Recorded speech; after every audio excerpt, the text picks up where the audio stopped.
Honours চতুর্থ বর্ষের শিক্ষার্থীরা তোমাদেরকে অনলাইন শ্রেণী ক্লাসে স্বাগতম। আজকে আমরা তোমাদের কৃষক সমাজ বিষয়ের উপরে দ্বিতীয় অধ্যায় আলোচনায় রেখেছি। দ্বিতীয় অধ্যায়ের উপরে তোমরা এর আগেও একটি ক্লাস পেয়েছিলে। আজকে আমরা দ্বিতীয় অধ্যায়ের উপরে, দ্বিতীয় অধ্যায় মূলত আসলে আমাদের তাত্ত্বিক পরিপ্রেক্ষিত। তো তাত্ত্বিক পরিপ্রেক্ষিতের ক্ষেত্রে এটা স্পষ্ট যে এখানে বেশ কিছু সমাজবিজ্ঞানীদের বা তাত্ত্বিকদের তত্ত্ব সম্পর্কে আলোচনা। তো তোমরা গত ক্লাসে যে তত্ত্ব সম্পর্কে আলোচনা পেয়েছিলে সেটা ছিল রবার্ট রেডফিল্ডের তত্ত্ব এবং এরিক উলফের তত্ত্ব। আজকে আমরা আলোচনায় রাখতে চাচ্ছি লেনিনের তত্ত্ব এবং আলেকজান্ডার চায়ানভের তত্ত্ব। লেনিনের তত্ত্বর কথা বলতে গেলে প্রথমে যে বিষয়গুলো বলতে হয় তোমরা খেয়াল করো। আমরা প্রথমে যেটা দেখাতে চাচ্ছি, কৃষক সমাজ সম্পর্কে লেনিনের তত্ত্ব। কৃষক সমাজ সম্পর্কে লেনিনের তত্ত্বের ক্ষেত্রে যে বিষয়গুলো প্রথমে আসবে, রুশ সমাজবিজ্ঞানী। আসলে লেনিন ছিলেন রুশ সমাজবিজ্ঞানী। রাশিয়ায় তিনি জন্ম নিয়েছিলেন, সে কারণে তাকে রুশ সমাজবিজ্ঞানী বলা হচ্ছে। তিনি রুশ সমাজবিজ্ঞানী হিসেবে তিনি আসলে মার্ক্সীয় দৃষ্টিকোণ থেকে সমাজ সম্পর্কে আলোচনা করেছেন। কৃষক অর্থনীতি ব্যবস্থার অন্যতম পথিকৃৎ ছিলেন তিনি। 1893 সালে মার্ক্সের ক্যাপিটাল গ্রন্থটি তিনি যখন পাঠ শেষ করেন, পরবর্তীতে তিনি সেই ক্যাপিটাল গ্রন্থের উপরেই তিনি তার একটা গ্রন্থ তিনি রচনা করার প্রয়াস পেয়েছিলেন। সেটির নাম ছিল বাজার সমস্যা। লেনিনের মতে প্রাক ধনতন্ত্র অর্থনীতি 3টি অর্থনৈতিক ইউনিট দ্বারা গঠিত হয়। তা নিম্নরূপ, তোমরা খেয়াল করো। ক্রমিক সংখ্যা 1, এখানে যে 3টি ইউনিটের কথা আমরা বলছি তার ভিতরে প্রথম ইউনিট হচ্ছে পিতৃপ্রধান কৃষক পরিবার। অর্থাৎ সেই সময়কালে যে পরিবারগুলো ছিল কৃষক পরিবার, সেই কৃষক পরিবারের প্রধান যে দৃষ্টিভঙ্গি ছিল পিতৃপ্রধান, অর্থাৎ যারা কৃষির উপর ডিপেন্ড করে যে পরিবারগুলো গঠন করা হয়েছিল বা গঠিত হয়েছিল সেই পরিবারের প্রধান ছিল পিতা। তারপরে যে 2 নম্বর, ওই সময়কালেই আদিম গ্রাম সম্প্রদায়ের একটা ভূমিকা ছিল তখনকার কৃষক সমাজে। একদম শেষ ইউনিট সেটি ছিল সামন্ততান্ত্রিক, অর্থাৎ ভূমিকে কেন্দ্র করেই সব কিছু আবর্তিত হতো। সামন্ততান্ত্রিক মানে সামন্ত ব্যবস্থাকে বোঝাচ্ছে, এবং এই সামন্ত ব্যবস্থাটা হচ্ছে ভূমিকে কেন্দ্র করে সমাজের যে ব্যবস্থাটা আবর্তিত ছিল সেটিকে আমরা সামন্ততান্ত্রিক ব্যবস্থা বলি বা সামন্ত ব্যবস্থা বলে থাকি।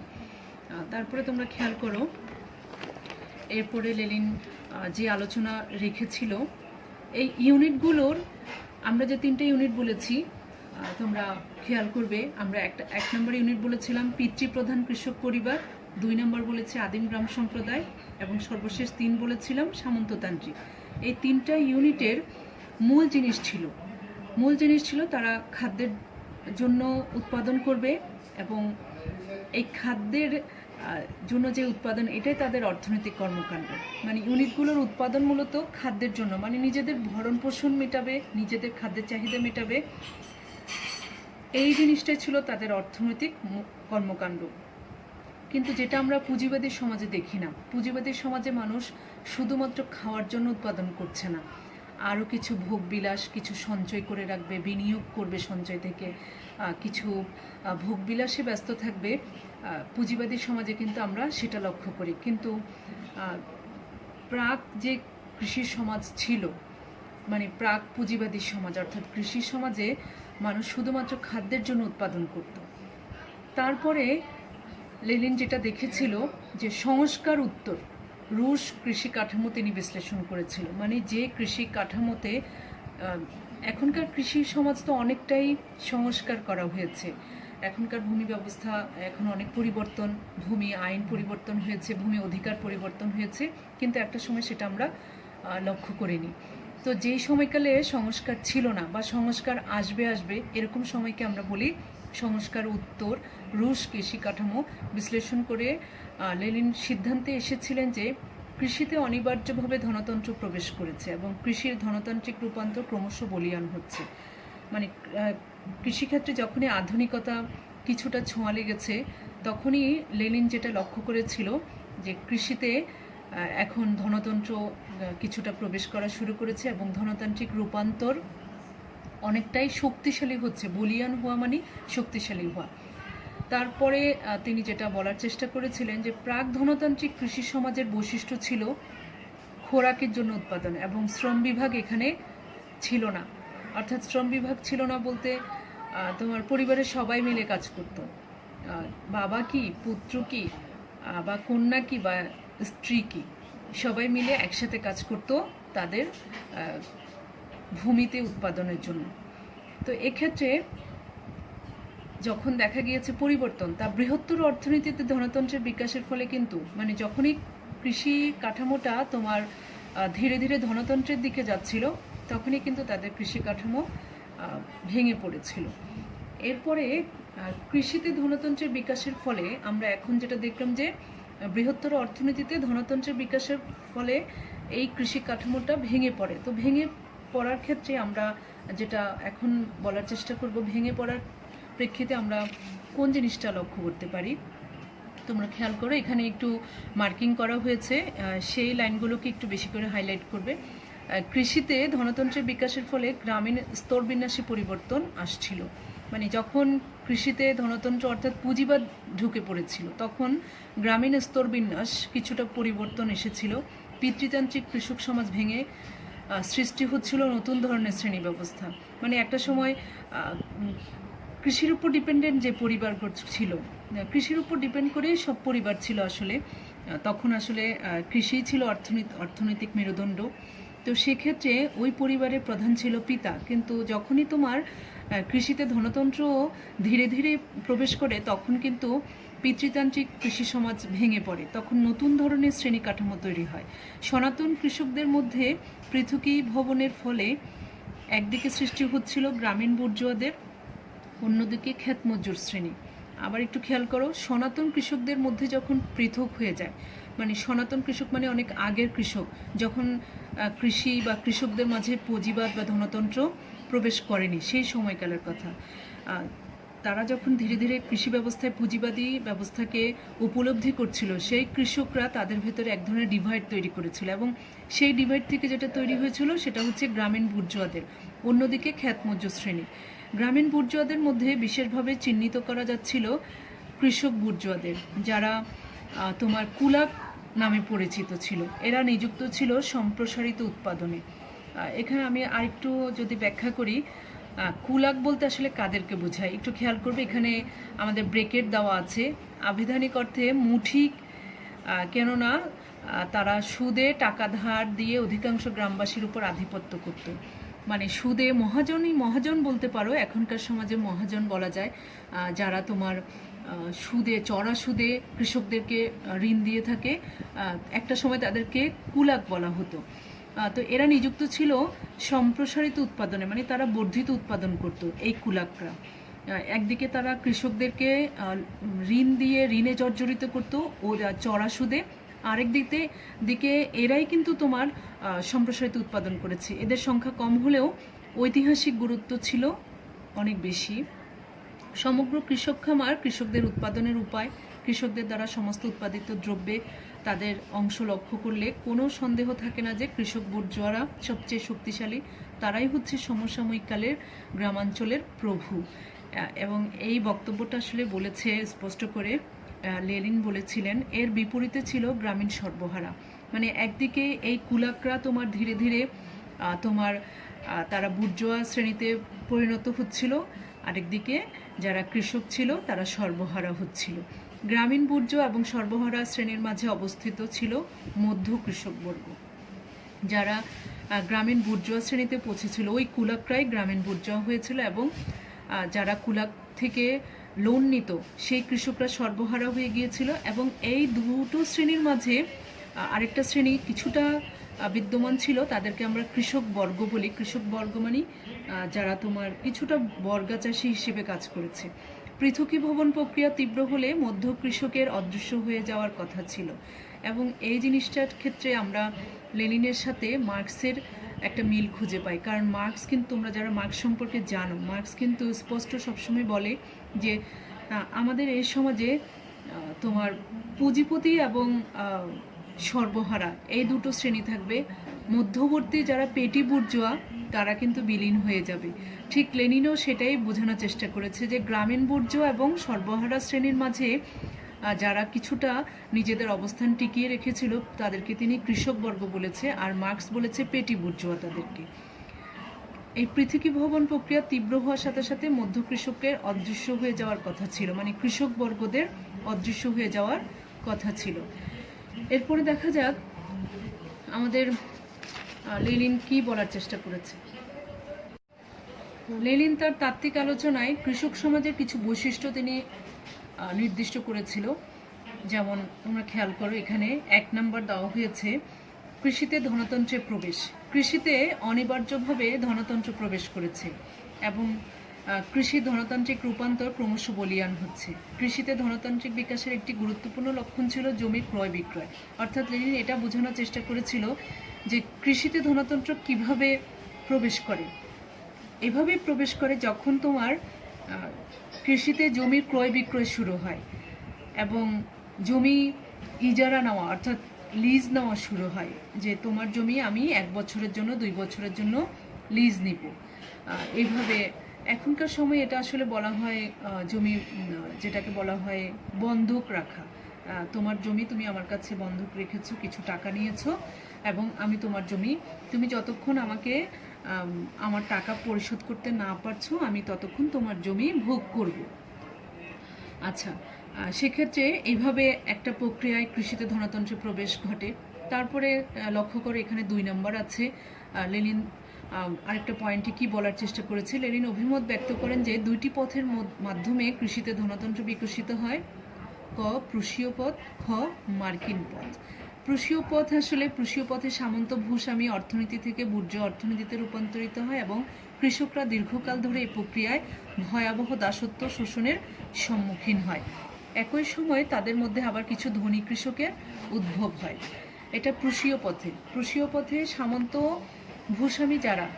ভূস্বামী অর্থনীতি থেকে বুর্জোয়া অর্থনীতিতে রূপান্তরিত হয় এবং কৃষকরা দীর্ঘকাল ধরে এই প্রক্রিয়ায় ভয়াবহ দাসত্ব মেনে নিয়েছিল। মানে যারা ভূস্বামী ছিল তারা তোমার বুর্জোয়া শ্রেণীতে রূপান্তরিত হয় এবং এই ভূস্বামীদের উপর ডিপেন্ড করতে গিয়ে কৃষকরা তাদের ভূমির উপরে দাসত্ব সম্মুখীন হয়েছিল।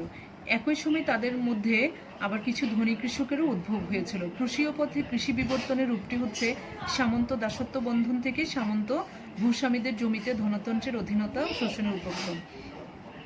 শ্রম বিভাগের উদ্ভব পয়েন্টটা লক্ষ্য করো। এখানে এটা দিয়ে তিনি কৃষক সমাজের কী ধরনের বৈশিষ্ট্যের কথা বলেছে। শ্রম বিভাগের ফলে আসলে উৎপাদন ব্যবস্থার একটা পরিবর্তন হয়।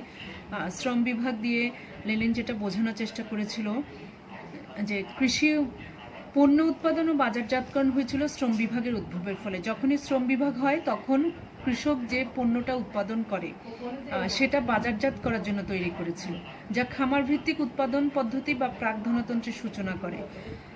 যেমন আমরা যদি বলি একজন কৃষক যেটা উৎপাদন করে যদি তিনি তার নিজের পরিবারের ভরণ পোষণের জন্য করে থাকে, পরিবারের চাহিদা মেটানোর জন্য করে থাকে, তাহলে সেটা আমরা অবশ্যই এখানে আমরা বাজারজাতকরণের কথা ধরতে পারছি না। কিন্তু তিনি যখন নিজের পরিবারে ভরণ পোষণের প্রেক্ষিতে ভরণ পোষণের পরেও কিছু উদ্বৃত্ত উৎপাদন করে থাকে, সেটা তিনি বাজারে বিক্রি করার উদ্দেশ্যে করে থাকে। তো এই জিনিসটা হয় কিন্তু শ্রম বিভাগের উদ্ভবেরই ফলে। এর ফলে তখন তিনি কৃষি উৎপাদন পণ্যে পরিণত হয়, যার 2টি গুণ থাকে, ব্যবহার মূল্য এবং বিনিময় মূল্য। ব্যবহার মূল্য হচ্ছে যে পণ্য উৎপাদন করবে সেটা শুধু নিজের ব্যবহারের জন্য, আর বিনিময় হচ্ছে কৃষক যে পণ্য উৎপাদন করবে সেই পণ্যটা সে আরেকজনকে দিবে, বিনিময়ে সে টাকা পাবে, এটা হচ্ছে বিনিময় মূল্য। আর বিনিময় মূল্য না হলে কৃষক তার পরিবারের সদস্যদের জন্য উৎপাদন করছে, পরিবারের সদস্যরা সেই পণ্য ভোগ করবে, সেটা হচ্ছে এক ধরনের ব্যবহার মূল্য। এসব উৎপাদিত পণ্য তখন শুধু পারিবারিক চাহিদা মেটানোর জন্য উৎপাদিত হয় না, এসব পণ্য উৎপাদিত হয় বাজার মূল্যের উপর নির্ভর করে। এসব পণ্য বিনিময় মূল্যে রূপান্তরিত হয়ে ব্যবহারিক মূল্য অর্জন করে। ঠিক আবার যখন কোনো পণ্যের বিনিময় মূল্য পাওয়া যায়, সেই পণ্যটা তো কেউ ব্যবহার করে, তখন সেটারও আরেক ধরনের ব্যবহারিক মূল্য অর্জন করে সেই পণ্যটি।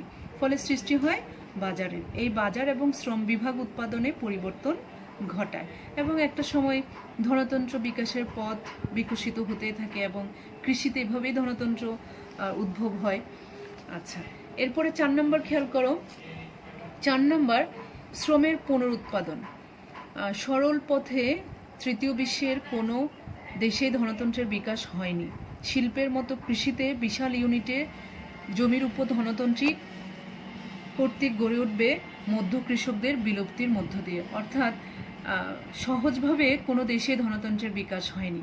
ঠিক কৃষিতেও তোমার এরকম ধীরে ধীরে জমির উপর ধনতন্ত্রদের দ্বারা, যারা কৃষক ছিল মানে মহাজনদের দ্বারা সাধারণ কৃষকরা বিলুপ্ত হয়ে যায় এবং মহাজনরাই কৃষক ধনতন্ত্রের উদ্ভব ঘটাতে পারে, যেখানে একদিকে থাকবে মুষ্টিমেয় ধনী কৃষক, অন্যদিকে থাকবে কৃষিতে নিয়োজিত মজুরি নির্ভর গ্রামীণ অর্থহারা শ্রেণী।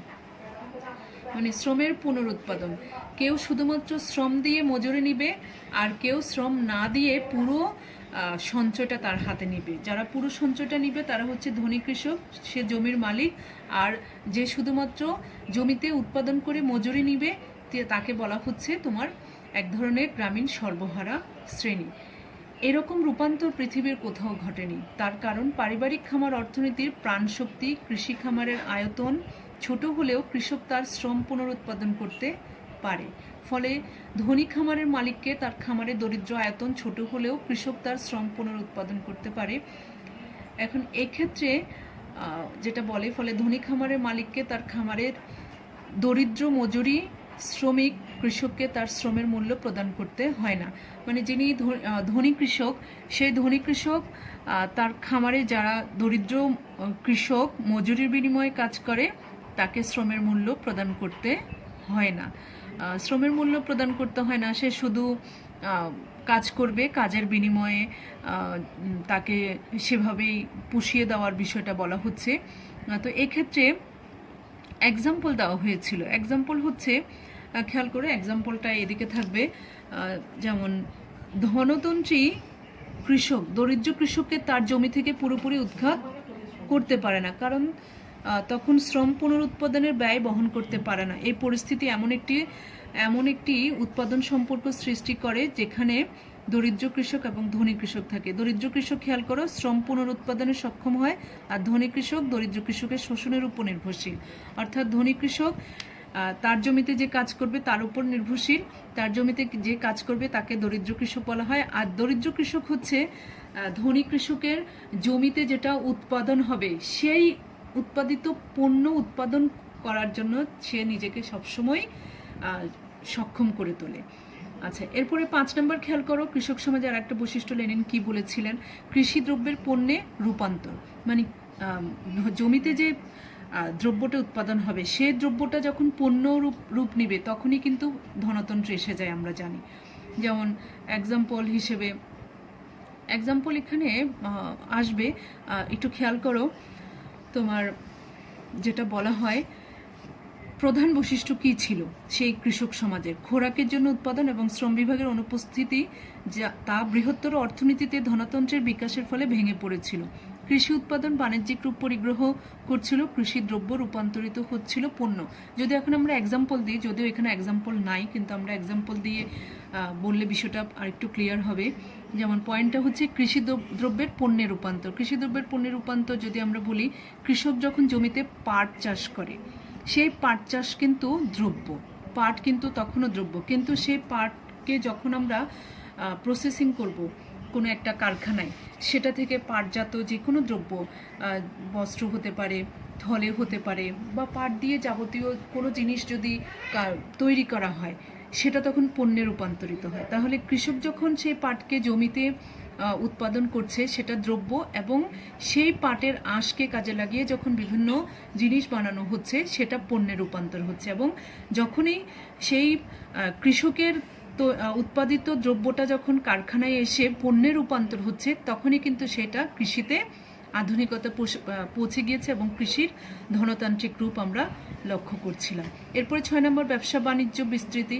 ব্যবসা বাণিজ্য বিস্তৃতি হচ্ছিল বলতে তোমার অঞ্চল ভিত্তিতে কৃষি উৎপাদনের ক্ষেত্রে বিশেষ নৈপুণ্য তৈরি হচ্ছিল।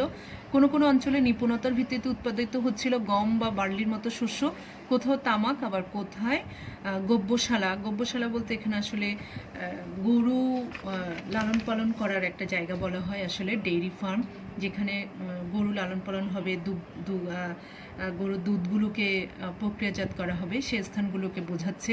তো এক্ষেত্রে তাহলে কৃষক যখনই কোনো পণ্য তৈরি করছে, পণ্য না আসলে দ্রব্য তৈরি করে, কিন্তু দ্রব্য তৈরি করার পাশাপাশি যখন সেই জিনিসটাকে আরেকটু নিপুণভাবে কাজে লাগানো হয়, তখন কিন্তু সেটা ধীরে ধীরে বাণিজ্যিক স্টাইলে চলে যায়। তো এটাকেও আমরা কৃষক সমাজের একটা বৈশিষ্ট্য হিসেবে দেখে থাকি। মানে কৃষক সমাজের বৈশিষ্ট্য বলতে কৃষক সমাজের ক্ষেত্রে যখন আধুনিকতা পৌঁছে যায়, সেই সমাজের বৈশিষ্ট্য। তারপর নতুন ধরনের শ্রেণী ব্যবস্থার উদ্ভব। নতুন ধরনের শ্রেণী ব্যবস্থা বলতে যখন সনাতন কৃষকদের মধ্যে পৃথকী ভবনের ফলে একদিকে সৃষ্টি হচ্ছিল গ্রামীণ বুর্জোয়াদের, অন্যদিকে খ্যাতমজ্জ শ্রেণী। গ্রামীণ বুর্জোয়াদের মধ্যে বেশিরভাবে চিহ্নিত করা যাচ্ছিল কৃষক বুর্জোয়াদের, যারা কুলাক, আমরা কিছুক্ষণ আগে বলেছিলাম, তোমরা নিশ্চয়ই এত তাড়াতাড়ি মুছে যায়নি মাথা থেকে, যেটা আমরা কুলাক বলেছিলাম, যারা আসলে দরিদ্র কৃষককে অনেক লোন দিয়ে থাকে, সেই লোনটা চড়া সুদে দিয়ে থাকে, এবং তারাই এক সময় যারা লোন দিচ্ছে কুলাক, তারা কিন্তু বুর্জোয়া শ্রেণীতে পরিণত হয়। কারণ তারা যখন গ্রামীণ দরিদ্র কৃষককে লোন দিবে, দরিদ্র কৃষক যখন তার ঋণটা পরিশোধ করতে পারবে না, তখনই কিন্তু সেই কৃষক তার যতটুকু জমি থাকবে সেই জমিটাও হারাবে। কার কাছে? ওই কুলাকের কাছে। কারণ সে যখন আসল এবং সুদ কোনোটাই পরিশোধ করতে পারবে না, ধীরে ধীরে তার সুদের পরিমাণ এত বেশি হবে, আসলের চাইতেও বেশি হয়ে যাবে। তখন দেখা যাবে কৃষক কিছুতেই আর সেই আসল এবং সুদ পরিশোধ করতে না পেরে তার জমিটুকু, তার যতটুকু জমি থাকে সেই জমিটুকু সেই কুলাককে, অর্থাৎ গ্রামীণ বুর্জোয়াকে তুলে দিবে, এবং তখন সেই কৃষক সর্বহারা হয়ে যাবে, এবং সে গ্রামীণ বুর্জোয়ার কাছে নির্ভরশীল হয়ে যাবে মজুরির বিনিময়ে কাজ করার জন্য, ডেইলি লেবার যাকে বলা হয়। আচ্ছা, তাহলে এভাবে এরা নিযুক্ত ছিল সম্প্রসারিত উৎপাদনে। সম্প্রসারিত উৎপাদন মানে যারা কুলাক করেছিল সম্প্রসারিত উৎপাদন, তারা ধীরে ধীরে ধীরে ধীরে তাদের উৎপাদন বাড়িয়েছিল কৃষি সেক্টরে। এরপরে দেখো এখানে আসলে নাম্বারটা একটু ভুল এসেছে, তোমরা একটু খেয়াল করবে, 7-এর পরে 8 হবে। এখানে যেটা লেনিন দেখানোর চেষ্টা করেছিল যে কৃষক বুর্জোয়া গ্রামীণ সর্বহারা শ্রেণী কারা, এটা এতক্ষণে তোমরা বুঝতে পেরেছো কৃষক বুর্জোয়া এবং সর্বহারা শ্রেণী কারা। তারপরেও আমরা আরেকবার বলে যাচ্ছি, যেমন বলা হচ্ছে সমগ্র কৃষক খামার, কৃষকদের উৎপাদনের উপায়, কৃষকদের দ্বারা সমস্ত উৎপাদিত দ্রব্যে তাদের অংশ লক্ষ্য করলে কোনো সন্দেহ থাকে না যে কৃষক বুর্জোয়ারা সবচেয়ে শক্তিশালী, তারাই হচ্ছে সমসাময়িককালে গ্রামাঞ্চলের প্রভু। এর বিপরীতে ছিল গ্রামীণ সর্বহারা, যারা আসলে ওই বুর্জোয়া কৃষকদের উপর নির্ভরশীল ছিল। গ্রামীণ বুর্জোয়া এবং সর্বহারা শ্রেণীর মাঝে অবস্থিত ছিল মধ্য কৃষক বর্গ, যাদেরকে মার্কস পেটি বুর্জোয়া বলেছিল। পৃথকী ভবন প্রক্রিয়া তীব্র হলে মধ্য কৃষকের অদৃশ্য হয়ে যাওয়ার কথা ছিল। যাই হোক, এটাই ছিল আমাদের আজকের লেনিনের কৃষক সমাজ সম্পর্কে লেনিনের তত্ত্বের আলোচনা। আমরা চায়ানভের তত্ত্বটা আলোচনা করব। চায়ানভের তত্ত্বটা ছাত্রীরা তোমাদের বলেছিলাম আজকের লেকচারে আমরা দুটো তত্ত্ব আলোচনা করব, একটা লেনিনের তত্ত্ব এবং আলেকজান্ডার চায়ানভের তত্ত্ব। আসলে তত্ত্বগুলো একটু ডিটেলি আলোচনা করতে হয়, অনেক ডিটেলি আলোচনা করলেও তত্ত্ব সম্পর্কে আসলে বুঝতে হলে একটু ভালো করে বুঝতে হয়। যেহেতু এটা এখন আমাদের ভার্চুয়াল ক্লাস, তোমাদের ভিডিওগুলো দেখতে হয় ভালো করে, অনেক সময় সাউন্ড সিস্টেমে জটিলতা থাকে, সেটা আমি জানি। তো সে কারণে মিনিট বেশি হয়ে যাচ্ছে, ভিডিও তোমাদের দেখতেও অনেক সময় কিছুটা বিরক্ত লাগতে পারে। বেশি সময় নিয়ে কোনো জিনিস দেখতে গেলে তো আসলে বুঝতেও অসুবিধা হয়ে যায়। তো সেক্ষেত্রে আমি অনেকটা মিনিট পেরিয়ে যাচ্ছে বিধায় আমি আলেকজান্ডার চায়ানভের তত্ত্বটা আমি নেক্সট ক্লাসে আলোচনা রাখতে চাচ্ছি, কারণ আলেকজান্ডার চায়ানভের তত্ত্বটা লেনিনের তত্ত্বের চাইতেও আরেকটু বেশি। তো সেজন্য মনে হচ্ছে লেনিনের তত্ত্বে যেহেতু এত মিনিট পাস হলো, আলেকজান্ডার চায়ানভের তত্ত্বটা আরও অনেক মিনিট চলে যাবে। তো তোমাদেরই আসলে ডিস্টার্বিং বিষয়টা থেকে আমি দূরে থাকার জন্য আজকে আমি চায়ানভের তত্ত্বটা আলোচনা করতে চাচ্ছি না।